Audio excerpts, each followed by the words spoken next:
In tonight's episode, we travel to the quiet suburbs of Chiang Mai, Thailand. A place known for peaceful streets, friendly neighbors, and one house that no one dares to enter. They call it the Dead House. At first glance, it looks like any other home on the block. But behind its walls, something watches. Something waits. And for anyone who steps inside, the air turns heavy, as if the house itself is holding its breath. Years ago, a tragedy happened here, and ever since, no one has been able to stay for long. Not because of what they saw, but because of what they felt. So what really happened in that house? And why do the lights inside still flicker when no one's home? Let's find out. The story begins with Somchai, a 33-year-old insurance broker from Bangkok. After years of city chaos, he was finally ready for a change, a slower pace, a fresh start. He'd just transferred to Chiang Mai for work and was searching for a quiet place to settle in. That's when he stumbled on the listing. A fully furnished home in a peaceful neighborhood, 3 bedrooms, a yard, and half the price of anything else on the market. It felt too good to be true, but the photos looked normal. The street seemed clean, and the agent? Eager to close the deal. Somchai didn't ask many questions. He just wanted to unpack, breathe, and maybe start gardening like he always said he would. The first night felt fine. Quiet. Almost too quiet. The neighbors didn't wave. A stray dog barked non-stop across the street, and the air inside the house had a weird stillness to it, as if it hadn't been disturbed in years. He ignored it. Lit some incense. Turned on music. Tried to convince himself that the chills running down his spine were from the AC. But something felt off. The fridge door creaked even when untouched. A faint tapping echoed from the upstairs room, and at night, there was always the sound of footsteps. Not loud, just soft. Careful. As if someone didn't want to be heard. Still, he stayed, because the rent was cheap, the commute was short, and the shadows, they weren't real, right? It started with the fridge. On Somchai's third night in the house, he came home late from work, exhausted, craving nothing more than a cold drink. But when he opened the refrigerator, a strange smell hit him.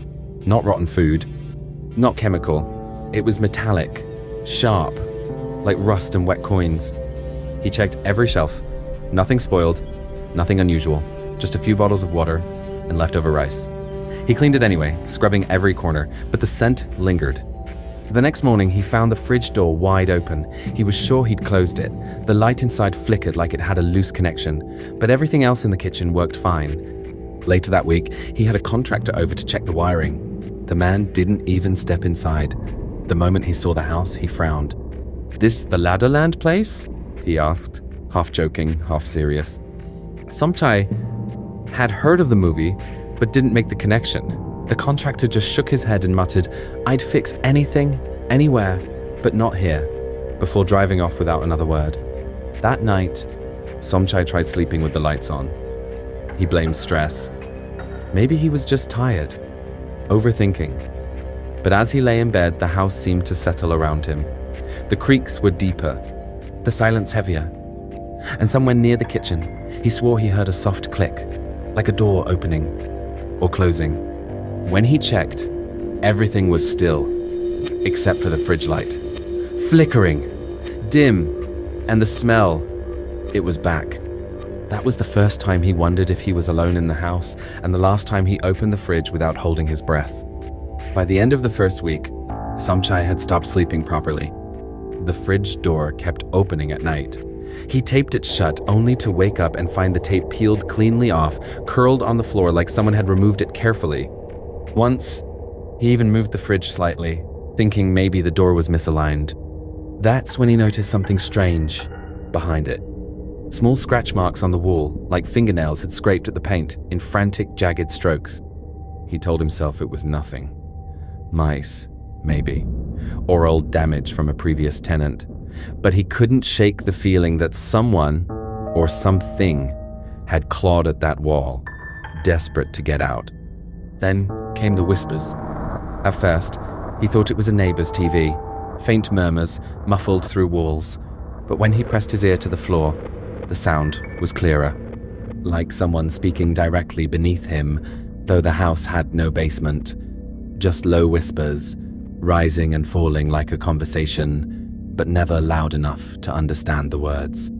Never loud enough to feel human. One night, unable to take the silence anymore, he mentioned it to the corner shop owner, an older woman, slow-moving, with cloudy eyes and a gold Buddha necklace resting on her chest. She paused mid-transaction, then looked up sharply. "You're living in that house?" she asked. Somchai hesitated. "The one on Soi Niran, number 14. The woman inhaled slowly through her nose. "That house should have stayed empty." She didn't explain, just gave him a small bundle of lemongrass and said to burn it at night. "Not for the spirits," she added quietly, "but to help you see more clearly." Confused, but unsettled, he took it home. That night, he lit the herbs and sat by the window. The smoke curled through the room like fingers. The air turned warmer, and for the first time, he saw it. A shadow in the hallway. Just for a second. Small. Thin. It darted from one side to the other, then vanished as quickly as it came. The next morning, Somchai tried to forget it. He threw himself into work. But when he got home, he noticed something else. His toothbrush was wet. Not damp wet, as if someone had just used it. The mirror, fogged from recent steam. But he'd been gone all day. The bathroom door was closed, but not locked. Then he found his bedroom light bulb unscrewed, resting neatly on his pillow. He called the property agent that same night, finally asking what had happened in the house before he moved in. The line went quiet. Then the woman spoke, her voice low and rehearsed. "It's in the file," she said. "You signed the papers." He checked the file. A single line buried in the back page. No prior occupants in last 3 years. Property cleared for resale. No mention of the maid. No mention of the murder. Just silence. Like the house itself. Silent, but full of things no one wanted to say out loud. It happened just after midnight. Somchai had been asleep, finally, when a loud slam jolted him awake. Not thunder, not a dream. A real, heavy bang coming from downstairs. He grabbed his phone, crept out of bed, and tiptoed toward the staircase. Every step creaked like it was warning him. The kitchen light was on. He hadn't left it that way. As he reached the bottom, a sharp chill rolled through the air. The fridge door stood wide open, humming loudly, its light flickering like it was gasping. The inside was empty, except for something new. A red string, thin, tied in a loop, hanging from the top shelf, swaying gently, as if someone had just stepped away. Somchai didn't move. His breath caught, then he saw them. Wet footprints, tiny. Leading from the fridge across the tiled floor, stopping right in front of him. And then he heard it. A voice, high-pitched, whispering, from behind the fridge. Not words, just a sound that made his stomach turn. He took a step back. The whisper stopped. Then, something knocked, once, from inside the fridge. He ran, but as he turned the corner, he froze. The hallway was filled with smoke. Not fire, not incense. It smelled like metal and wet hair, thick and choking. And through it, at the end of the hall, stood a girl, barefoot, face hidden in her long black hair, head tilted. She didn't move, didn't speak. She just stood there. Somchai blinked, and she was gone. But her footprints remained, leading back upstairs to his room. The next morning, Somchai didn't go to work. He couldn't. He sat at the kitchen table, staring at the footprints that had now dried into faint outlines on the tile. He didn't clean them. He didn't move. He just waited for something or someone to explain. By noon, he returned to the corner shop. The old woman was there, waiting like she knew he'd come back. This time, she didn't ask questions. She just handed him a folded newspaper clipping yellowed with age. The headline was short. Maid found dead in suburban fridge. No photos, just a few paragraphs. She'd been young, working alone in the house, murdered. Hidden for days before anyone noticed the smell. The killer was never caught. The house was sold, then sold again. Every new owner left. They tried a monk once, the old woman said. Did a blessing, but the air stayed thick. Somchai scanned the article again, heart sinking.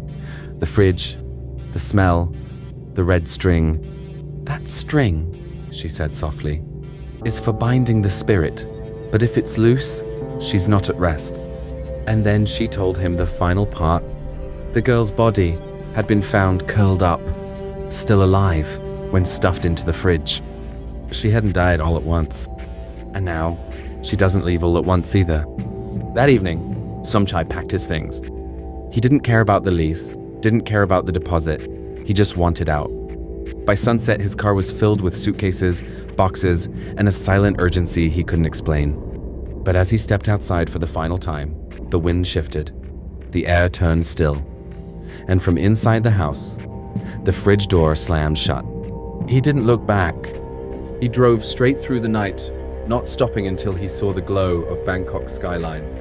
City lights, noise, people, anything but silence. A week later, a new listing appeared online. Same house, same photos, same price. But something was different. The ad now included a note in small text at the bottom. Refrigerator not included. Removed upon tenant's request. Somchai saw it while scrolling late one night, sleep still elusive. He stared at the screen for a long time, then shut his laptop. But just before it closed, he noticed something else. In the background of the listing photo, barely visible, near the top of the stairs, was a shadow. Small, thin, and facing the camera. I hope you enjoyed this video. If you liked this video and want to listen to more true horror stories from Asia, feel free to subscribe and put on your notifications. I upload at least 3 times a week. Wish you all the best.